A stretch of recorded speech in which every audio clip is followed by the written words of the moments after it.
Hey, what's going on, everyone? Kenan here, and I'm hanging out with Slinky today, and it's always a good time with Slinky. And we're gonna be hanging out. I'm gonna give him some croc diet, so you're gonna see me feed him, and we're gonna interact with each other because he hasn't been the star of a video in a little while. And everyone loves Slinky, and he seems to be, well, he seems to be very fond of you all as well. Thank you to our amazing supporters who help to make this show possible every week. Your support makes a real difference in our efforts here at Kamp Kenan. This week's special shout out goes to Robert Faust. Thank you for all you do and for loving reptiles. As you can see, he's giving us lizard kisses right now. But we are also going to answer some questions. One in particular from a gentleman named Paul Stoot. Rhymes with flute. That's what he says anyway. Because, you know, I like to do education on the channel. We can all learn from each other. And I can perhaps impart some of the things I've learned over the years working with these animals. And as you guessed, we are in here because today's question has to do with monitor lizards. So Paul Sanut, rhymes with flute, that's better, Paul Sanut. Paul asks, hey Kenan, I've decided on a pair of lace monitors as my next pet/project. I wanted your input on monitor introduction and how to get them used to each other as they grow up. Also, I'd like some input on an outdoor enclosure. I live in California and don't exactly know how I'd go about building it. All right, thanks. All right, well, Paul, let's start with the enclosure, man. Here we are inside of Slinky's habitat. This thing has been standing since 2005 and actually was built by a gentleman from Cage Masters who's down here in South Florida. Tom Jones is his name. And basically, guys, this is made out of 1x1 aluminum tubing, okay?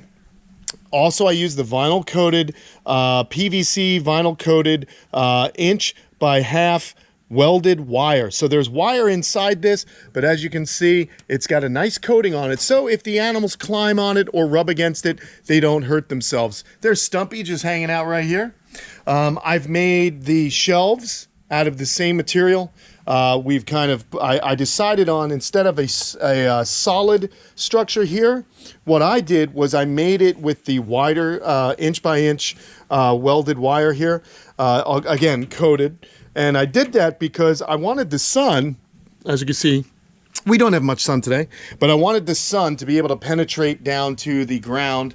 So if Slinky wanted to lay down there, he was able to get proper sunlight. We do have some shade. I threw up some aluminum roofing right there. So there's some shade.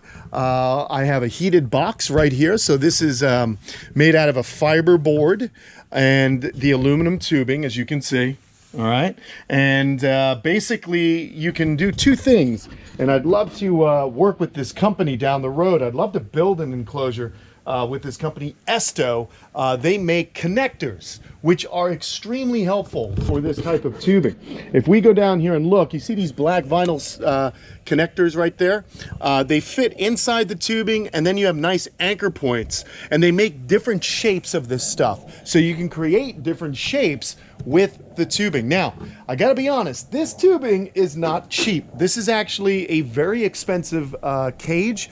When I had it built, its dimensions, what are the dimensions? It is 24 by 20.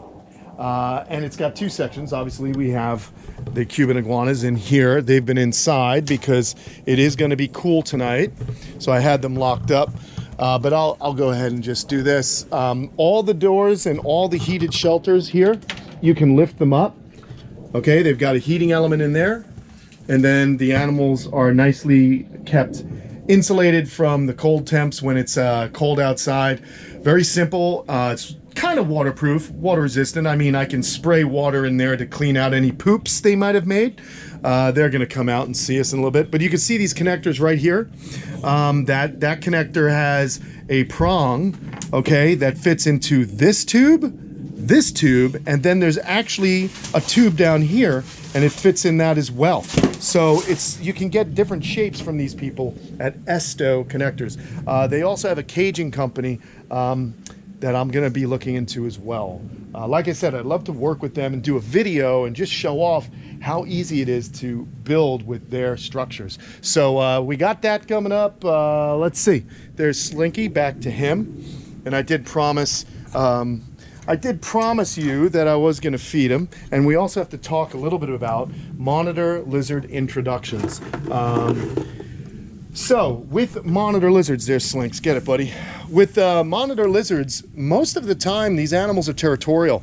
So, what I would suggest, if you're getting lacies, which happen to be one of my favorite monitor lizards, because they don't get massive, they get about 4.5, 5 foot. But the other good thing about lacies, depending on if they're from Southern Australia, or like not the state of Southern Australia, but their range goes into a more southerly area of Australia, they can actually take cooler temps. So if you live in California, as you said, Paul, you're going to get some cooler temperatures there from time to time, and you're going to want to set up similar to this, where you have a heated shelter that they can retreat to when it does get cold. So that's going to be a species that's great to work with, because they actually are going to be more hardy here in North America.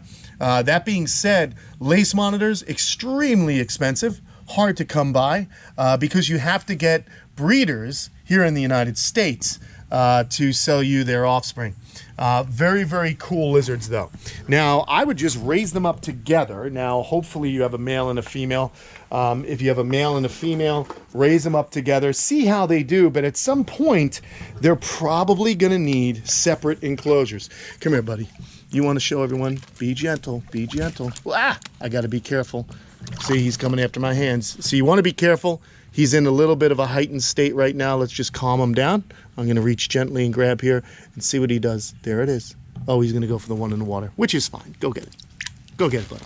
So, yeah, you want to introduce them. I would raise them up together, see how they do. But at a certain point, I believe what's going to happen is the male is only going to be interested in the female during breeding season. Once that urge has been met and breeding season ends, you're going to need to separate them, because he may become aggressive in his territoriality protection.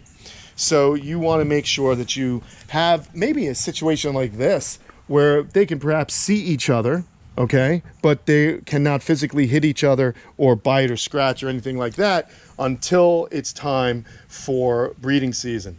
In which case, once my iguanas move to their new habitat that I'm building, I will then just be able to open a door and I can let the monitors come together. I'm thinking about getting Pinky in here, building another water feature, having Pinky in there, and then having Slinky right there. So that would be a really cool scenario for me. For you, I try and do something similar. Now, monitors are very large lizards. They move all over the place. I like to give them a lot of room. It's very important. You know how I do it here on the channel. As far as going about building that habitat, Paul, you can build out of pressure treated wood. I would just recommend using that vinyl coated wire so that they don't mess themselves up. Another thing that I think is very important when dealing with monitor lizards is making sure that there is some kind of deterrent for digging. You got to sink some kind of wire, cement, something of that nature around the entire perimeter and make sure it goes down deep. Check this out, guys. You see where he digs? Can you see that I actually have wire here? It's not the vinyl coated stuff. It's actually just the welded wire. But you can see he digs and there is protection, and that goes into cement. So it's very, very important because they can dig out. They are very powerful lizards and they can move a lot of earth in a short period of time. So you're going to want to make sure you do that. Slinky is amazing. It's one of my favorite animals here at the camp. I really enjoy monitor lizards, and I think they are just fascinating. Very intelligent. You've heard me say that all the time about these lizards. When I come in here, he does interact with me. That being said, you got to give him a lot of respect because he is a large animal with sharp teeth and claws and a powerful tail, and he can potentially be dangerous if he's in a cantankerous mood. So respect is always the issue here. got to let the animal come to you and build trust. And that's what he and I have been doing. And I think you guys, if you go back far enough, you'll see just how much he's really accepted me into his behavior.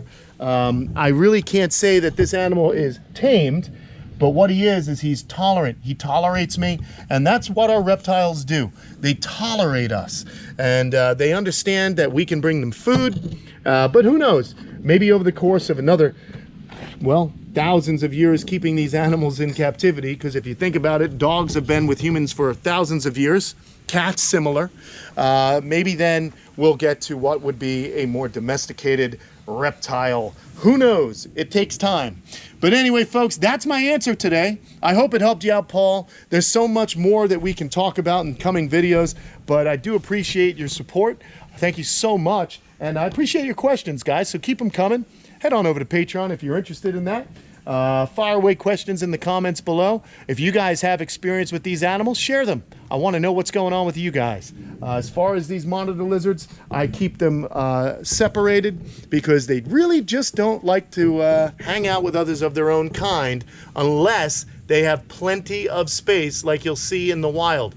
And even then, these animals do get into squabbles. You can go online and check out some other videos on YouTube of monitor lizards doing dominance battles. Really impressive. It's almost like a Godzilla movie. You guys know I love that.